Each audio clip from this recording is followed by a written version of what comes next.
अस्सलाम वालेकुम एवरीवन। मेरा नाम मोहम्मद हुसैफ़ा वाइब कोडिंग वाला है और मैं रेहान स्कूल कुरंगी कैंपस में टीचर्स ट्रेनिंग बूट कैंप में अप्रॉक्सीमेटली 2 मंथ से एज अ स्टूडेंट यहाँ पे रोज़ सीखने की कोशिश करता हूँ। आज का जो मेरा इंटरव्यू है, let's talk about that first. हमारे साथ अब्दुल रहमान ट्रेडिंग वाला यहाँ पे मौजूद है। तो लेट्स कीप एवरीथिंग असाइड। सबसे पहले अस्सलाम वालेकुम अब्दुल रहमान, कैसे हैं आप? वालेकुम सलाम। मैं ठीक, आप सुनाएं, आप कैसे हैं? मैं भी ठीक अल्हम्दुलिल्लाह। अच्छा अब्दुल रहमान, आज का जो हमारा इंटरव्यू होगा आपके साथ, वो एक ऐसे टॉपिक पे होगा जो बहुत ज़्यादा इम्पोर्टेंट है, स्पेशली आज के ज़माने में जो यंग जनरेशन है। तो उससे पहले मैं चाहूँगा कि आप थोड़ा सा अपना मुझे और व्यूवर्स को इंट्रोडक्शन दे दें, उसके बाद हम अपने इंटरव्यू का आगाज़ करते हैं। जी ज़रूर। जी, मेरा नाम अब्दुल रहमान है। मैं रहमान स्कूल के इंट्रोडक्शन मेरे लेवल का स्टूडेंट हूँ। ये ये मेरा ताल्लुक कराची के इलाके खरगी से, और मेरे को रहमान स्कूल में तकरीबन 1 ईयर से ज़्यादा हो चुका है।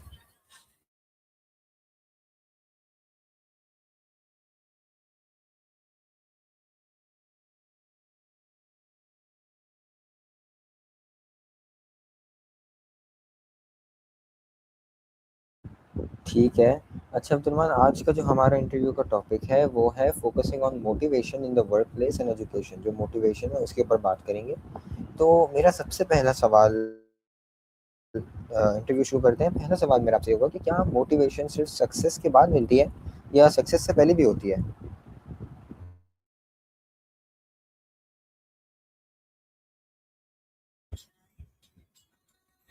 यार, अब मोटिवेशन असल में सक्सेस से पहले शुरू होती है, और वही सक्सेस वही सक्सेस तक ले जाती है। जब इंसान किसी गोल के सामने देखता है तो वही सी मोटिवेशन का जन्म होता है। ये इंसान को पहले स्टेप लेने पर पुश करती है पुश करती है पुश करती है। चाहते रिजल्ट चाहते रिजल्ट नजर आ रहे होते हैं। हर सक्सेसफुल इंसान पहले मोटिवेशनल होता है, फिर वो मेहनत करता है, और फिर सक्सेस मिलती है। मोटिवेशनल बिना रिजल्ट देखे काम करने का जज्बा देती है। ये बिलीफ ये बिलीफ बनाती है कि मकसद का पहला ज़रूर मिलेगा। इसलिए मोटिवेशनल जर्नी के स्टार्टिंग पॉइंट होते हैं, एंड नहीं।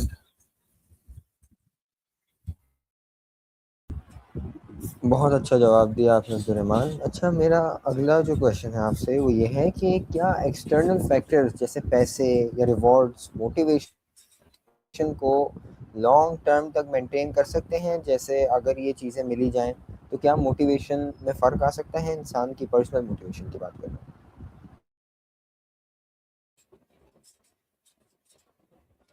Okay. External reward short term motivational जो सी सिखाता है, लेकिन लॉन्ग टर्म के लिए इनफ नहीं होते। जब तक इंसान के अंदर अपना पर्सनल इंटरेस्ट या पेशेंस नहीं होंगे, मोटिवेशनल स्टेप नहीं रहेगी। ये पैसे या रिवॉर्ड टेम्पररी एक्सचेंज देती है, लेकिन उसके बाद फिर से खालीपन महसूस होता है। लॉन्ग टर्म मोटिवेशनल के लिए पर्पस और सेल्फ सर्टिफिकेशन ये ज़रूरी है। जब इंसान को अपने काम का मीनिंग समझ आता है, तो वो नेचुरली मोटिवेशनल रहता है। इसलिए इंटरनल मोटिवेशनल ज़्यादा पावरफुल होता है। आपने बहुत अच्छी बात की है अब्दुल रहमान, कि जो पैसा है रिवॉर्ड है वो सिर्फ टेम्परेरी तक ही महदूद है। उसके बाद जो मोटिवेशन होती है, जो लॉन्ग टर्म काम आती है, वो पैसे से आती है। बहुत अच्छी बात की आपने। अच्छा, स्टूडेंट्स और एम्प्लॉयज़ अपने मोटिवेशन को लो होने से कैसे से बचा सकते हैं, क्योंकि बहुत ज़्यादा काम होता है, बहुत ज़्यादा प्रॉब्लम्स होती हैं, तो उनके जहन में यही आता है कि यार अब नहीं होगा, अब बस अब बहुत हो गया। तो वो चीज़ को लो करने के लिए आपके ख्याल में क्या चीज़ होती है और किस चीज़ से वो बचा सकते हैं अपने आप को? ओके, मोटिवेशनल को लोग होने से बचने के लिए सबसे पहले रूटीन और और डिसिप्लिन बैलेंस जरूरी है। जब इंसान कॉन्सेंट्रेट होता है तो मोटिवेशनल ऑटोमेटिक स्टेबल्स रहती है। ब्रेक्स ब्रेक्स लेना भी इम्पोर्टेंट होता है होता है तब कि माइंड रिफ्रेश हो सकता है। ये ये पॉजिटिव एनवायरनमेंट और सपोर्टेड लोग मोटिवेशनल को स्ट्रॉन्ग बनाते हैं। अपने गोल्स को भर भर रिसीव करना भी हेल्पफुल होता है, और स्मॉल अचीवमेंट्स को सेलिब्रेट करना कॉन्फिडेंस को बूस्ट करता है। इस इस तरह मोटिवेशनल लॉस होने से होने से बच जाते हैं। बहुत बहुत अच्छी बात की आपने, ज़बरदस्त बात की कि इन्वायरमेंट और जो आपका छोटी छोटी खुशियाँ होती हैं उससे आपकी मोटिवेशन बढ़ती है, क्योंकि जाहिर सी बात है, अगर आपके सामने पानी की बॉटल होगी तो खुद ही आपको होगा कि मैं पानी पीऊँ। तो environment plays a very important role, और छोटी छोटी खुशियाँ भी, अचीवमेंट्स पे भी अपने आप को देना चाहिए टाइम और प्रेजेंट देना चाहिए, ताकि आपका कॉन्फिडेंस बूस्ट हो, मोटिवेशन बढ़े। बहुत अच्छी बात कही आपने।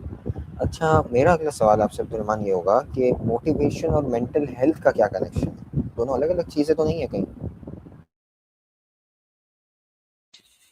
ओके, मोटिवेशनल और मेंटल हेल्थ ये बहुत जैसे रिश्ते होते हैं। जब मेंटल हेल्थ स्ट्रांग होता है तो इंसान नेचुरली मोटिवेशनल फील करता है। लेकिन जब स्ट्रेस एंग्जाइटी या ये डिप्रेस होता है तो मोटिवेशनल खत्म होने लगती है। नेगेटिव इमोशंस इंसान को होपलेस बना देती है। इसलिए मेंटल हेल्थ केयर करना मोटिवेशनल के लिए ज़रूरी है। Health routine health routine, proper sleep और पॉजिटिव थिंकिंग मोटिवेशनल को सपोर्ट करता है। तो दोनों एक दूसरे के एडिक्टिव इफेक्ट्स कर एक एडिक्टिव इफेक्ट्स खिलाते हैं। ठीक है, बहुत बहुत ज़्यादा आपने अपने उसको रीज़न से बैक किया, बहुत अच्छी बात है, और वजह बताई आपने कि आपने क्यों मेरी चीज़ को गलत साबित किया। अच्छा, क्या हर इंसान को सेम चीज़ मोटिवेशन करती है, या हर इंसान के लिए मोटिवेशन का जो ज़रिया है वो डिफरेंट होता है या अलग होता है? आप अपनी राय बताएं इस बारे में। ओके, हर इंसान की मोटिवेशनल डिफरेंस होती हैं, क्योंकि हर किसी के गोल्स और वैल्यूज अलग होते हैं। किसी को पैसा मोटिव ये करते हैं, किसी को रिस्पेक्ट और किसी को लर्निंग या पर्सनल रेगुलेशंस और माइंडसेट पर डिपेंड करता है। इसलिए एक ही इसलिए कि एक स्ट्रेटजी सब पर अप्लाई नहीं होती। टीचर्स और मैनेजर्स को लोगों की काइनेस्टिक ये समझ नहीं चाहिए। जब इंसान को उनकी पर्सनल मोटिवेशनल मिल जाती है तो वो ज़्यादा ज़्यादा परेशान होते हैं। ठीक है। अच्छा, तो मोटिवेशन को डेली लाइफ में कैसे मेंटेन किया जा सकता है, स्पेशली आप और मैं, जिनके लिए रोज़ का रूटीन बड़ा टफ होता है, क्योंकि हम स्कूल भी जाते हैं, कॉलेज भी जाते हैं, फिर बाकी भी चीज़ें होती हैं। तो हमारे लिए क्या ऐसा तरीका है आपके ख्याल में जो डेली लाइफ में मोटिवेशन को मेंटेन करने में हमारी बहुत हद तक हेल्प कर सकता है?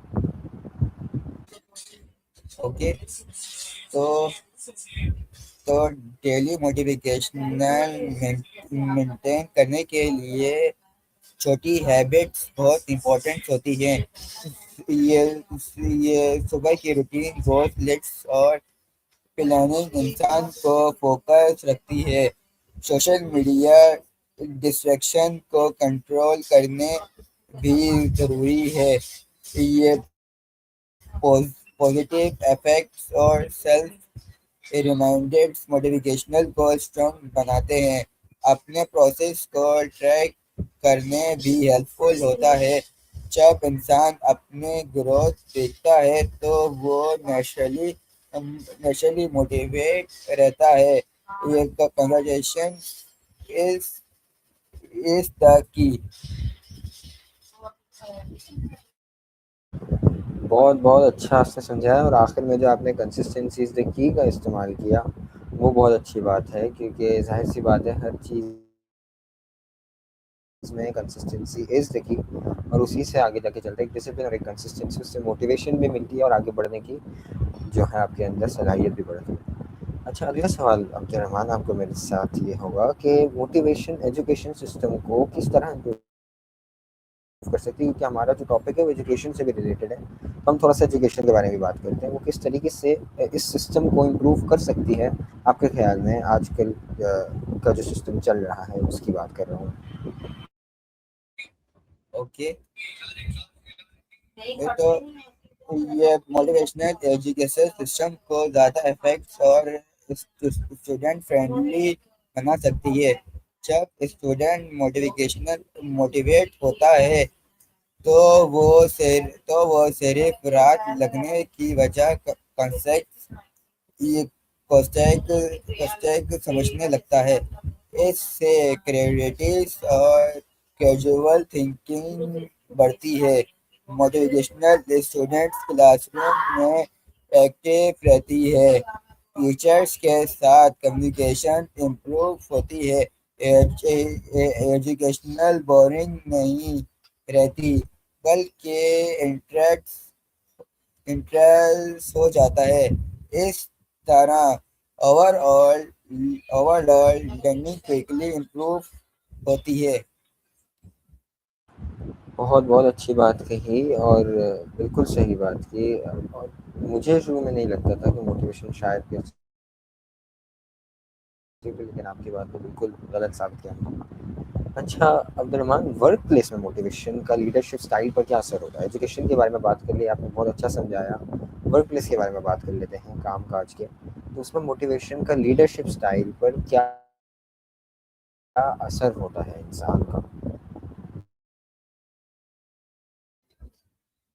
ओके, तो मोटिवेशनल मोटिवेशनल लीडर्स अपनी टीम्स को इंस्पायर करते हैं और उन्हें कॉन्फिडेंस करते हैं।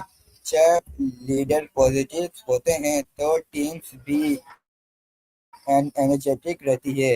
ये इस लीडर्स क्लीन वर्जन्स देखते हैं और सपोर्ट रेडिक्स करते हैं। उनके पेशेंस एम्बोरेशंस की मोटिवेशनल डिबिलिटी इंटेलिजेंस ये करते हैं।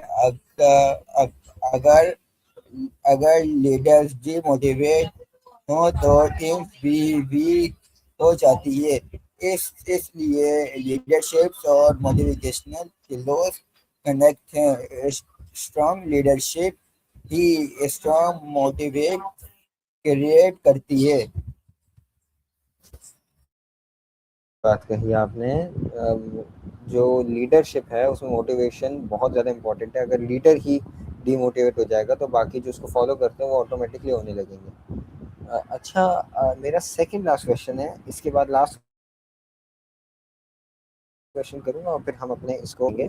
क्या फेलियर के बाद मोटिवेशन वापस लाना मुश्किल होता है? बाज़ औक़ात जब हम फेलियर मिलता है तो फिर हम बहुत निराल हो जाते हैं कि अब कैसे होगा, वापस खड़ा नहीं हुआ जाता।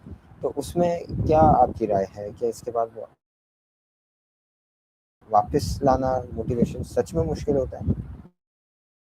ओके, ये तो फेलियर के बाद मोटिवेशनल वापस लाना मुश्किल ज़रूरी होता है, लेकिन इम्पॉसिबल नहीं होता। सबसे पहले इंसान को अपनी इमोशंस को एक्सेप्ट करना होता है, फिर उस फेलियर को एनालाइज कराना ज़रूर होता है कि गलती कहाँ हुई। जब इंसान लर्निंग माइंडसेट अडॉप्ट करता है तो मोटिवेशनल स्लोली वापस आती है। ये सपोज लोग भी इस प्रोसेस में हेल्प करते हैं। टाइम के साथ कॉन्फिडेंस रिबूट होता है। हर फेलियर एक न्यू स्टार्ट का एक स्टार्ट का चांस होता है। वाह, बहुत अच्छा कहा, हर फेलियर एक न्यू स्टार्ट का चांस होता है। अच्छा, आखिरी मेरा आपसे सवाल होगा कि आपके ख्याल में, अब मैं आपकी ज़ाती राय चाहूँगा कि आपके ख्याल में मोटिवेशन का सबसे पावरफुल सोर्स क्या है, ज़रिया क्या है मोटिवेशन का? हमने काफ़ी सारी चीज़ों की बात की, पैसा की बात की, सरप्राइजेस की बात की, लेकिन आपने बोला कि वो शॉर्ट टर्म मोटिवेशन देते हैं। तो आपके ख्याल में लॉन्ग टर्म वगैरह के लिए और सबसे बेहतरीन सोर्स क्या है मोटिवेशन का? ओके, तो मेरे हिसाब से सबसे मोटिवेशन से अच्छा सोर्स ये कि अगर अगर कोई इंसान कोई काम कर रहा हो और उसके काम में कोई मसला आ जाए जिसकी वजह से वो वो फेलियर खिलाने लगे, मतलब सब लोग उसको तुम किसी काम के नहीं हो, किसी कुछ नहीं कर सकते, तो हमारे हिसाब से इसका एक ऐसा इंसान होगा जो के पास आएगा, उसको मोटिवेट करेगा, नहीं तुम्हारी इस जगह पे ये गलती थी तो तुम इसको दोबारा से करो, इसको दोबारा से करो, सब कुछ ये सब कुछ दोबारा से स्टार्ट करो, इंशाल्लाह इंशाल्लाह ये सब कुछ बिल्कुल ठीक होगा। तो वो उसको मोटिवेट तो वो उसको मोटिवेट करता रहेगा, तो उस इंसान के अंदर भी फिर हिम्मत आएगी, जोश आएगा कि नहीं इस टाइम मेरी यही गलती थी, मैं अब मैं इसको दोबारा करूंगा तो इंशाल्लाह मैं ज़रूर कामयाब होऊंगा। तो वो उसको दोबारा करेगा, जहाँ जहाँ गलती थी वहाँ अपनी गलती ठीक करेगा। तो ये गलती ठीक करेगा और वो एक कामयाब इंसान बन के दिखाएगा। तो मेरे हिसाब से हमारे पास भी यहाँ ऐसा दोस्त, ऐसा दोस्त, ऐसा मेंबर, यहाँ हमारी फैमिली में ऐसा मेंबर होना चाहिए जो हमको मोटिवेट करता रहे कि नहीं तुमने ये काम करी थी, इसकी वजह से तुमने ये गलती करी थी, इसकी वजह से तुम्हारा एक काम गलत हुआ था, तुम इस काम को दोबारा फिर से करो, ये ये ताकि तुम जरूर कामयाब हो। ज़बरदस्त, ज़बरदस्त अब्दुर्रहमान, बहुत बहुत अच्छी आपने राय दी, आई एम इम्प्रेस्ड। और बिल्कुल सही कहा आपने, जो दोस्त होते हैं वही असल ज़रिया होते हैं। जब आखिर में आप रूठ के बैठ जाते हो तो आपके अपने ही आपको खड़ा करने में मदद करते हैं। बहुत अच्छा कहा, और इसी के साथ हमारा इंटरव्यू एंड होता है। बहुत बहुत ज़्यादा मुझे अच्छा लगा, स्पेशली जो आपने आखिर में अपनी राय दी। तो थैंक यू अब्दुर्रहमान, इस इंटरव्यू में मुझे बहुत मज़ा आया। अगले इंटरव्यू तक के लिए हाफिज़।